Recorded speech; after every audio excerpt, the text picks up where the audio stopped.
Uzokhumbula phela bafowethu ukuthi angeke ukwazi ukubhala iexam esikoleni ungarejistile. Kufanele ukuthi uregister eqala ukuze ube khona kwi-database yakhona esikoleni ukuze uzobonakala njenganomfundi. Manje kunjalo ke nasethongweni. Ingubo bafowethu awukwazi ukuthi uhambe uye kuyembula ungabikiwe ekhaya emsamo. Isigaba sokuqala nje kufanele ukuthi senziwe, kufanele ukuthi ubikwe ethongweni lakini. Awukwazi ukuthi uzofika wena usuzokwembula ingubo. Le ngubo uyembula wena bani? Ngenkathi kufikwe emsamo sekuziwa nembuzo ukuthi uzokwembula ingubo. Kuzothiwa ubani lo ozokwembula ingubo.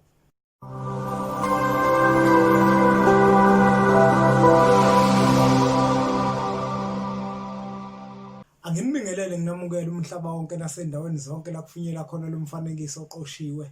Ibizo umlekeleli wakambanje uma ukuthi usanda kusijoyina kule channel. Kanti insizwa zingibiza ngonduna kaNdaba, untombezi yamncumela insizwa ziyamkhomba. Isilwane esincane saphuma ehlathini ekseni ngovivi sazivuthulula ngoba sigcwele amabethe.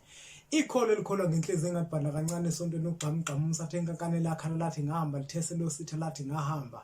Bathi uphunga elimnandi lesinto elizwakala njalo umeke wavula umlomo. Umjabulelo umamatheka komkakhe ngoba njalo memamatheka ukuthi faca. Bathi umuthi wentombi ezithi zingawubuka kuhluma isihlahla sothando ngaphakathi enhlizweni ixega isimilo maqede zikhohla amasokazo. Asikwamukeleke ukuthi usanda kusijoyina la kwi-channel yethu Impunga Yesintu TV. Siyabonga kakhulu ngokuthi usubscribe kwi-channel yethu. Siyacela futhi ukuthi imfanekiso eqoshweni iqhubeke nisabalalise nakwabanye. Kule channel inhloso ngqangi ukufundisana ngesintu sethu thina njengabantu abampisholo, sikhumbuzisana ukuthi okhokho bethu babekade behamba kuphi, bese siphinde sibuke ukuthi thina sihamba kuphi kulenkathi yanamuhla, bese siyakhalimana siphinde futhi sichushisane ezintweni eziningi othola ukuthi zithinta impilo zethu ngokwesintu sethu thina njengabantu abampisholo. La kuma comment bafowethu uvumelekile ukuthi ukubeka ukuphawula kwakho uphinde futhi ufake nesihloko ofisa ukuthi sisidingitela ku channel yethu Impunga Yesintu TV, njengoba bengichazile ukuthi sifundisana izinto ezithinta isintu sethu siphinde sicaciselane kwezinye zezinto othola ukuthi ziyasixaka thina njenganabantu abampisholo. Namuhla ke bafowethu isihloko engifisa ukukhuluma ngaso, ngifisa ukukhuluma ngesihloko esithi uma uzokwembula ingubo. Baningi abantu othola ukuthi bahambile bayakwenza umsebenzi wokwembula ingubo, kodwa kuyembuleni kwabo ingubo wathola ukuthi umuntu izinto zakhe azicaci. Omunye wathola ukuthi mhlawumbe useyimbula kwesithathu, omunye useyimbula kwesihlanu njalo njalo. Namuhla ngiyimpunga yesintu ngibone kufanele ukuthi abantu ngibatshele ukuthi uma uzokwembula ingubo, ngifuna ukuthinta kakhulu leyo kwembula ingubo. Uzokhumbula ukuthi uma umuntu uzalwe wembethe, wembathiswe ingubo yenhlanhla, leyo ngubo osukuyembethe ikihluke kaningi. Yebo ingubo yenhlanhla ngoba uma abantu abadala bezokwembathisa yona leyo ngubo, usuke wembethe isiphiwe esisuke sizokwazi ukuthi sikusebenzele izinto zakho zihambe kahle, uzuze okuthile okungabala imfuyo njalo njalo. Kodwa ke le ngubo manje kuze uyembule yini odinga ukuthi uyenze. Ingubo bafowethu awukwazi ukuthi uhambe uye kuyembula ungabikiwe ekhaya emsamo. Isigaba sokuqala nje kufanele ukuthi senziwe, kufanele ukuthi ubikwe ethongweni lakini. Awukwazi ukuthi uzofika wena usuzokwembula ingubo. Le ngubo uyembula wena bani? Ngenkathi kufikwe emsamo sekuziwa nembuzo ukuthi uzokwembula ingubo. Kuzothiwa ubani lo ozokwembula ingubo. Uzokhumbula phela bafowethu ukuthi angeke ukwazi ukubhala iexam esikoleni ungarejistile.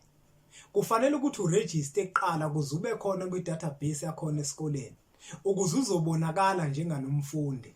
Manje kunjalo ke nasethongweni.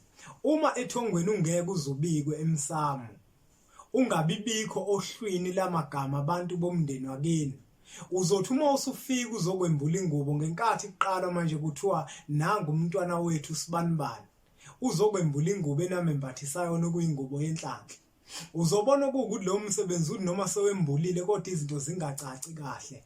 Ingoba wena weqe isigaba sokuqala ukuthi isigaba sokuthi kufanele ubikwe phakathi komuzi wakini, waziwe igama lakho libe khona ohlwini lamagama abantu bomndeni. Lokho akuzange kuze kwenzeke wena usuqhamuka usuthi uzokwembula ingubo. Awukwazi ingubo ukuyembula ungabikiwe. Kufana nokuthi uyingane yentombazane, uthotha ubikiwe emagcekeni akini, kodwa manje usuzokwenzela umhlonyana. Wenzelwa kanjani umhlonyana ungabikiwe? Awukho ohlwini lamagama abantu bomndeni wasekhaya. Ukubikwa isigaba sokuqala bese kuzothi kumhlonyana isigaba sesibili. Kanjalo noma uzokwembula ingubo. Isigaba sokuqala ekusuke kufanele ukuthi senzeke kusuke kufanele ukuthi uqale ubikwe kuqala. Ngiyafisa ukuthi kabantu ababelaphi bendabuko nabantu abahlolayo abahlolela abantu sengathi bangabaluleka ukuthi uma umuntu esebonile ukuthi lengane yazalwa embethe bese niphinde nimkhuthaze futhi umuntu ukuthi ke hamba ke manje uye ekhaya ufike ubuze ukuthi wena wabikwa yini kuqala ngaphambi kokuba umbule ingubo ngoba siyababona abantu ingubo bayazembula kodwa manje umehluka ubibikho. Ingoba kukhona isigaba esisuke seqiwe uthola ukuthi umuntu akabikiwe ithongo alimazi phela ithongo bafethu lifuna ukwaziswa yonke into eyenzakalayo empilweni yomuntu ngoba abazali abasuke bekutholile kusuke kuumsebenzi kubona abawunikezwe yithongo ukuthi wena njenganengane bakukhulise manje uma kuzoba khona isigaba abaseqhawo sokuthi bike emsamo ithongo leso sigaba kohamba likukhalele lokho ukuthi wena njenganengane yabo awubikiwe emagcekeni akini awubikiwe kulona ithongo bagcine ngokuqamba nje kuphela igama bangalibikela ithongo ukuthi legama bakuqambe lona ubani wena igama lakho ukuze ithongo lizokwazi ukuthi lililobo ohlwini lamagama abantu bomndeni.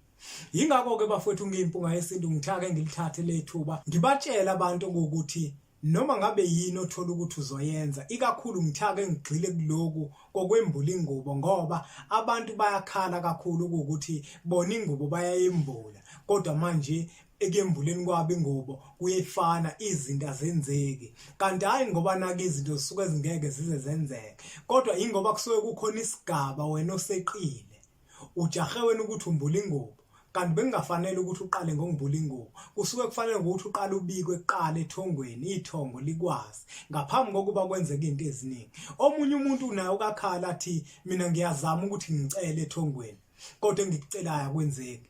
Ucela kanjani ethongweni uthola ukuthi awubikiwe?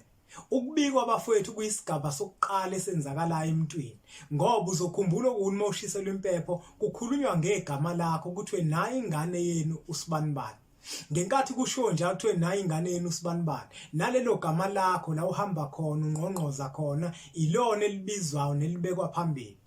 Manje izinto zizokwenzeka kanjani ke kuwena abantu abadala bakini ithongo likwembethe lingabikeliwe ngegama lakho ukuthi wena ubani?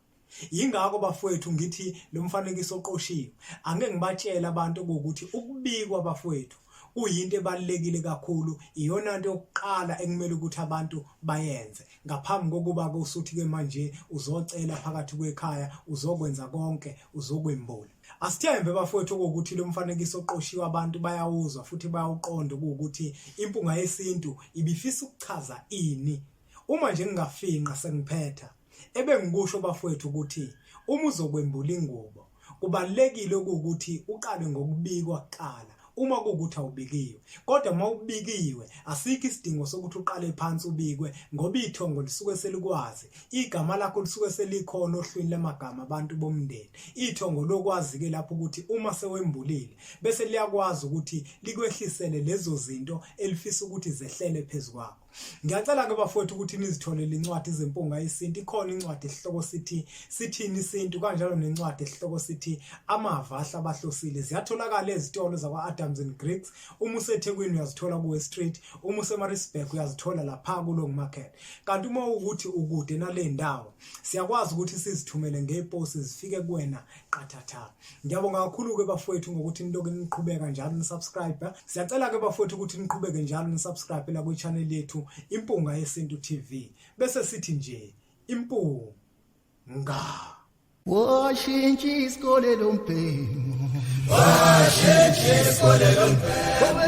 Obethufone phakeme Tambuza mina Iphakeme kanjani imfundo yakho njengoba ubhalama Ngithi ngiyambuza mina Iphakeme kanjani imfundo yakho njengoba ubhalama